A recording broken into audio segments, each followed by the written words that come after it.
2020년 9월 11일 금요일 새벽 예배에 오신 여러분을 예수님의 이름으로 환영합니다. 기도하심으로 예배를 시작하겠습니다. 하나님 아버지 참 감사합니다.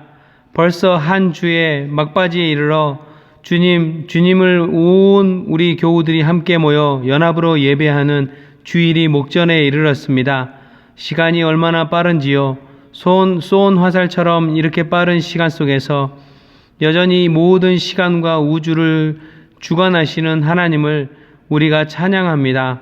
하나님, 하늘문을 여셔서 우리에게 말씀 주시고 우리에게 말씀하실 때 우리의 영혼의 귀와 눈을 열어 하나님의 말씀을 청정하고 성령의 조명하심과 도우심으로 하나님의 말씀을 소화하고 우리의 온 영혼의 깊은 곳에 뿌리내려 자라게 하시고 열매 맺고 그 열매를 나뿐만 아니라 나랑 가장 가까운 남편과 아내와 자녀들과 이웃들과 목장 식구들과 직장에서 직장 동료들과 믿지 않는 자들과 믿지 않는 자들에게도 그 열매가 나눠질 수 있도록 우리를 도와주시옵소서.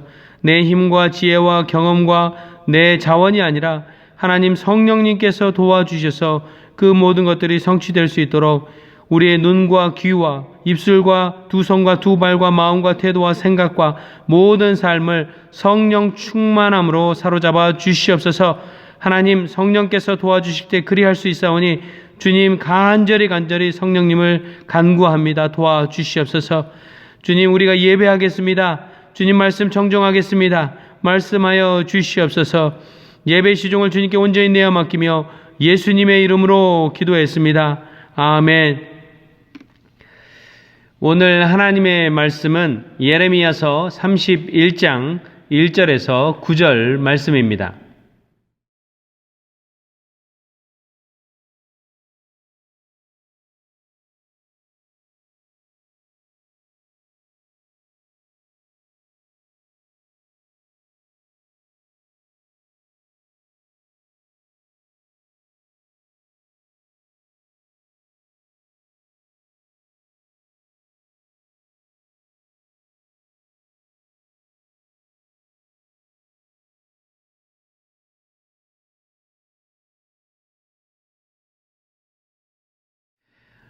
네, 오늘 본문 말씀은 1절에 나 주의 말이다 하면서 하나님이 말씀하셨다라고 먼저 선언합니다. 그리고 때가 오면 나는 이스라엘 모든 지파의 하나님이 되고 그들은 나의 백성이 될 것이다 하시며 때가 오면이라고 시작합니다. 여기서 때가 오면은 히브리어로 에얏이라는 말인데 지정된 시간, 어떤 계획된 시간을 의미하는데 이 말을 잘 풀어보면 어떤 기회가 있는데 그 기회와 관련이 있는 어떤 시간을 의미할 때 주로 때가 오면에서 사용된 yet이라는 단어가 쓰였다는 것입니다.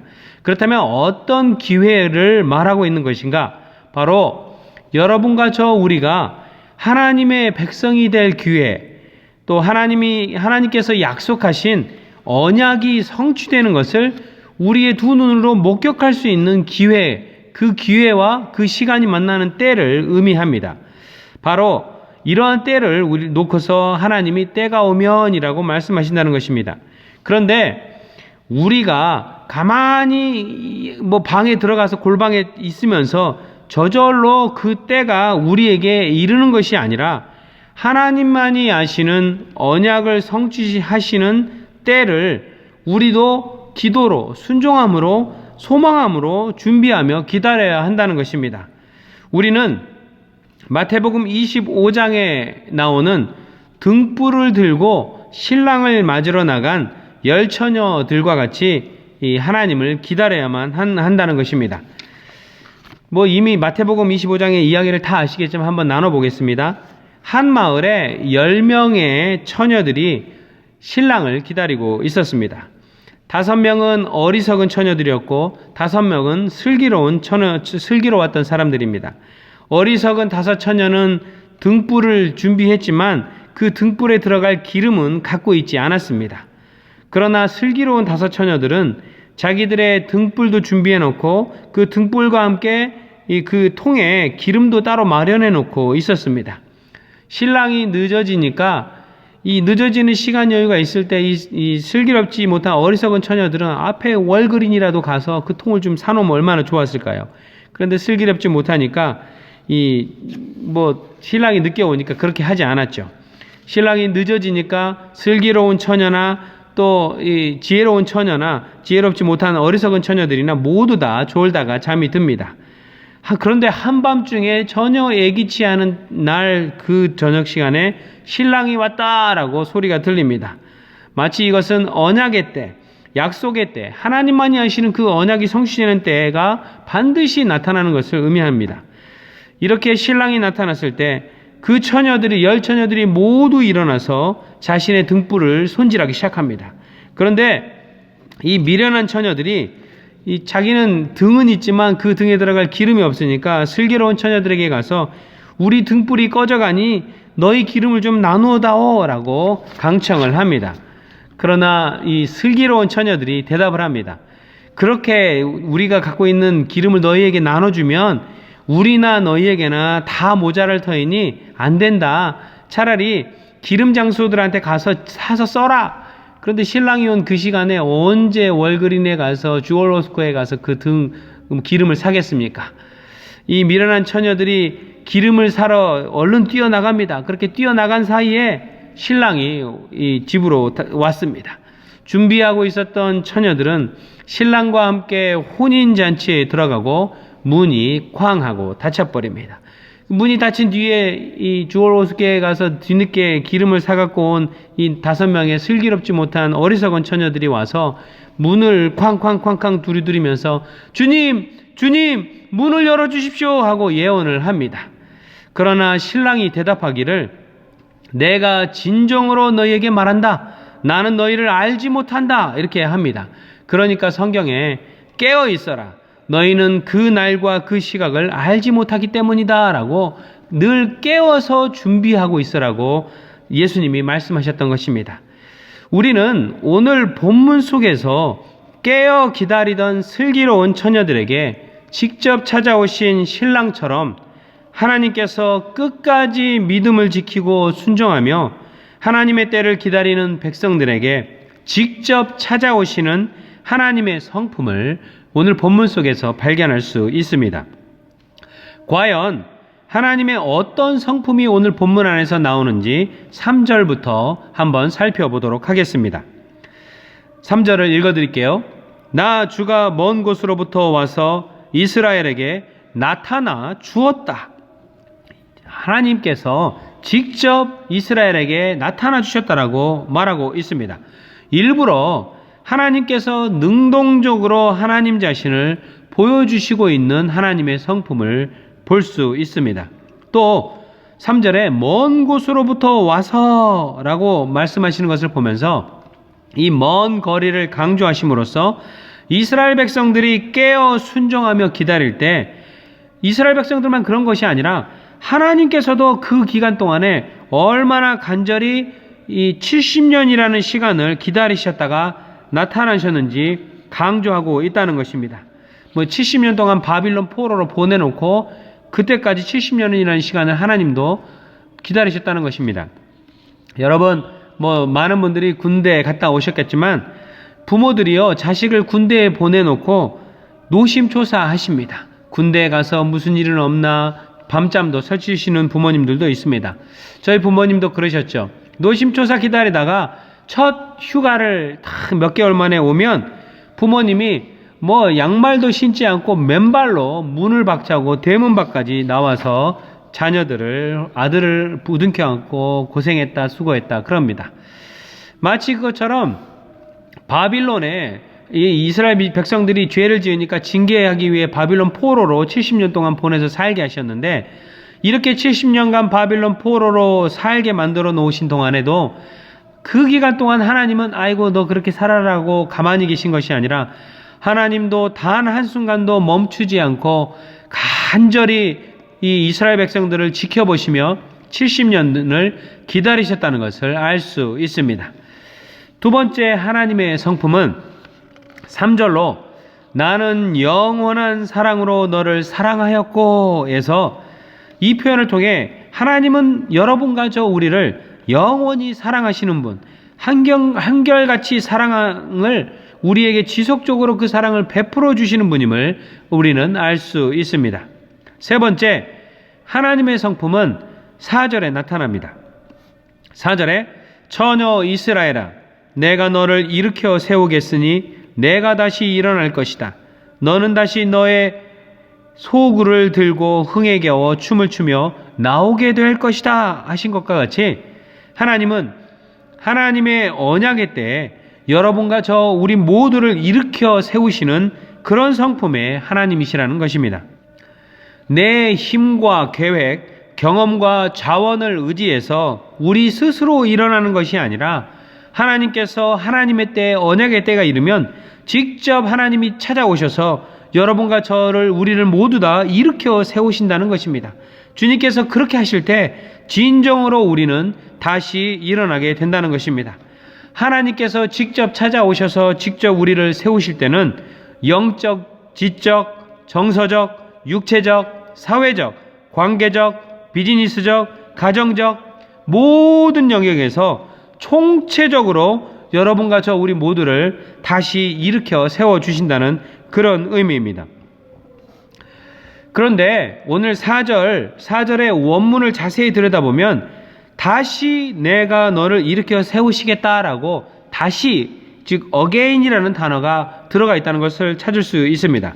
여기서 다시 아드라는 단어는 불순종하여 실패했던 이 이스라엘 백성들이 하나님이 불순종한 이들을 목숨을 끊어놓지 않을 만큼 타격하시고 회초리로 때리실 때 회개하고 돌이켜서 순종하기 시작하면 다시 하나님께서 기회를 주시는 그런 분이시라는 것을 보여줍니다.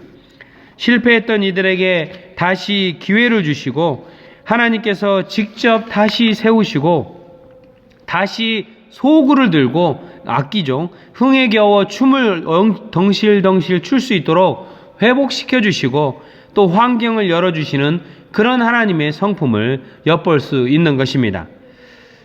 여러분 혹시 예수님 믿고 이렇게 잘 지내시다가 이렇게 죄를 다시 지은 적이 있으실 겁니다. 죄를 다시 짓고 또 돌이켜서 회개했다가 또 죄를 짓고 그러면서 이렇게 다시 순종하고 이렇게 다시 죄를 지으면서 실패하신 분들이 있을 법합니다. 그랬을 때 그 죄의 정도가 좀 크면 죄책감에 다시 돌이키지 못하고 있는 분들이 있습니다. 혹시 여러분 중에도 그런 분이 있을 법해요. 그런데 여러분, 죄책감은 마귀가 주는 것이지 하나님으로부터 온 것이 아니라고 성경은 말하고 있습니다. 그러니까 하나님은 다시 기회를 주시는 그런 성품을 가지신 분이란 것을 오늘 성경 말씀을 통해서 명확히 알았으니까 그런 하나님을 신뢰하며 회개하고 돌이키는 여러분과 우리 모두가 되기를 축원합니다. 사실 목요일 새벽기도 때 새벽기도를 하면서 기도하는 동안에 제가 지었던 죄들을 하나님이 또 보여주셨어요. 그러니까 그 죄책감에 아이고 주님 나 어디 쥐구멍에 숨어야지 그럴 수 있지만 그 죄를 보여주시니까 정직하게 하나님 내가 이런 사람입니다. 내가 이런 죄를 또 졌네요. 제가 주님 없이는 이런 죄를 이길 힘이 없습니다. 주님 도와주시옵소서라고 회개하고 입술에 소리를 내서 기도를 했더니 바로 모든 죄책감이 사라지고 자유케 되는 역사들을 경험했습니다. 다섯 번째로 하나님의 성품은 오늘 5절 말씀대로 하나님의 때, 언약이 성취되는 때가 이르면 하나님은 회개하고 돌이켜 순종하는 주님의 백성들이 포도원을 만들 수 있게 해주시고 열매를 맺게 해주시는 그런 하나님의 성품이라는 것을 우리는 알 수 있습니다. 5절과 6절을 한번 읽어보겠습니다. 내가 너로 다시 사마리아 산마다 포도원을 만들 수 있게 하겠다. 포도를 심은 사람이 그 열매를 따먹게 하겠다. 에브라임 산에서 파수꾼들이 어서 시온으로 올라가 주 우리의 하나님 앞으로 나아가자 하고 외치는 날이 반드시 올 것이다 라고 이렇게 이해하고 있습니다. 여기서 5절에 이 사마리아는 하나님께서 이스라엘을 불순종하니까 북이스라엘과 남유다로 나눴는데 이 북이스라엘의 수도로 삼았던 곳이 사마리아라는 지역이에요. 그런데 이 북이스라엘이 하나님이 돌아오라 계속해서 손짓하셨지만 돌이키지 않고 불순종하니까 결국에는 아수르라는 나라를 사용해서 이 이 사마리아 지역에 수도를 두고 있었던 북이스라엘을 아예 완전히 역사 속에서 멸망시켜 버리셨습니다. 돌이키지 않으니까. 그리고 6절에 나온 시온은 남유다를 상징하는데 남쪽 유다도 하나님께 계속 불순종하니까 하나님이 이 바빌론을 사용하셔서 바빌론으로 70년 동안 포로로 가 있도록 만들어 버리십니다. 이렇게 만들었던 그 떠나기 전에 예루살렘 성을 시온이 상징합니다. 하나님의 때에 언약을 성취하시는 때가 되면 하나님께서 이렇게 타격하시고 치셨던 하나님의 백성들이 이 바빌론 70년이라는 기간 동안 정금과 같이 다루어지고 회개하고 돌이켜서 하나님께 온전히 마음을 두고 되게 되면 하나님의 언약이 성취되는 때에 예루살렘 시온성으로 돌아가게 만들어 주신다는 그 말을 또 그곳에서 그 믿음의 열매를 거두게 해주신다는 그런 뜻이라는 것입니다. 그러니 이런 하나님의 성품을 보면서 하나님께서 우리에게 언약의 때를 소망하며 이런 하나님의 성품을 기대하며 소망으로 품고 7절 하나님의 명령대로 주님의 백성을 구원해 주십시오. 이스라엘의 남은 자를 구원해 주십시오라고 선포하고 찬양해야 한다는 것입니다. 하나님이 이렇게 명령하고 계시다는 것입니다. 우리가 하나님께 나아가서 하나님 옷자락 붙잡고 주님 나 좀 구해 주세요 간절히 하나님께 간구하고 찬양하며 주님께 순종하기 시작하면 오늘 8절 말씀대로 내가 그들을 북녘 땅에서 데리고 오겠으며 땅의 맨 끝에서 모아오겠다. 누가 하는 것도 아니고 하나님이 직접 우리를 데리러 오겠다고 말씀하십니다. 9절로 그들이 간구할 때 어린아이처럼 주님 우리를 좀 구해 주십시오라고 간구할 때 내가 그들을 인도하겠다. 우리가 그렇게 간구만 하면 나머지는 하나님이 인도하고 이끌어 주시겠다는 것입니다. 그것으로 끝나지 않습니다. 그들이 넘어지지 않게 평탄한 길로 인도하며 물이 많은 시냇가로 가게 하겠다라고 말씀하십니다. 행여나 여러분과 저 우리 모두의 발이 다칠까봐 그 발을 하나님이 두 손으로 그 발을 딱 밑에서 받치시고 회개하면 하나님께 간구하면 우리를 발이 다치지 않도록 평탄한 길로 넘어지지 아니하도록 물이 많은 시냇가로 인도하여 주신다는 그런 의미입니다. 하나님이 그런 분이십니다. 당장 우리 눈에 하나님은 없는 것 같고 힘들고 어려우니까 내가 고통받고 쓰러지고 넘어지는 것처럼 내버려 두신 것 같지만 이러한 때일수록 하나님 명령하신 대로 주님의 백성을 구해 주십시오. 저를 좀 구해 주십시오. 그러면서 하나님께 간구하고 찬양하기 시작할 때 하나님이 우리를 그렇게 인도해 주실 것을 믿고 신뢰해야만 하는 것입니다. 그렇다면 하나님이 왜 그렇게 우리를 데리러 오시고 우리가 간구할 때 우리를 인도하시고 우리가 넘어지지 않게 평탄한 길로 인도하시는 그런 하나님이 되실까요? 왜 그러실까요? 그 말은 오늘 마지막 구절에 나옵니다. 나는 이스라엘의 아버지다. 에브라임은 나의 맏아들이기 때문에 내가 그렇게 한다라고 하나님이 말씀하십니다. 말씀을 마치겠습니다. 하나님은 여러분과 저 우리 모두의 참 아버지이십니다. 여러분과 저 우리 모두를 하나님의 형상으로 빚으시고 창조하시고 생명을 불어넣으시고 우리가 어디에 있든지 눈동자같이 지키시면서 우리가 다 축복되고 복받은 백성으로 살아가기를 간절히 원하시는 또 우리가 주님께 불순종했을 때 이 70년 동안 바빌론 포로로 살게 하시면서 징계를 통해서 다시 돌아오도록 그 70년 동안 푹 자고 너는 그렇게 징계받아라 라고 기다리시는 분이 아니라 그 70년 징계하시는 동안에도 가슴 졸이시면서 간절히 우리를 기다리셨던 그런 하나님이십니다. 참 아버지이시기 때문에 그리고 그런 하나님을 참 아버지로 모시고 있는 우리 하나님의 아들, 딸, 자녀된 우리들이기 때문에 그러기 때문에 하나님이 우리를 이렇게 간절히 인도하시고 우리가 넘어지지 않게 평탄한 길로 인도하시는 그런 분이라는 것입니다. 코로나 19으로 참 어렵고 힘든 기간을 보내고 있습니다. 그런데 우리가 이렇게 힘겹고 어려운 기간을 보내고 있는 동안에 하나님이 저 멀리 천국에서 이렇게 팔짱 끼시고 너희가 고생 좀 하는구나 이런 분이 아니시라는 것입니다. 오늘 성경에 나온 하나님의 성품, 엿본 성품대로 하나님도 우리 옆에 내주하시고 함께 서 계시며 우리의 아픔과 고통과 힘든 과정을 함께 고통스러워하시고 기다리시고 인내하시며 이 기간 동안에도 우리가 주님 우리를 좀 구원해 주십시오 라고 간절히 주님께 매달리고 찬양하며 주님께 감사하며 기도하는 백성으로 서 있기를 간절히 원하시며, 그 기간 하나님이 정한 때가 다 이르렀을 때 즉시 하나님께서 우리를 모두 다 데리고 오시며 우리를 인도하시며 우리가 넘어지지 않도록 평탄한 길로 인도하여 주실 뿐만 아니라 물이 많은 시냇가로 풍만한 곳으로 충만한 곳으로 이끌어 주신다고 약속해 주시는 분이시라는 것입니다.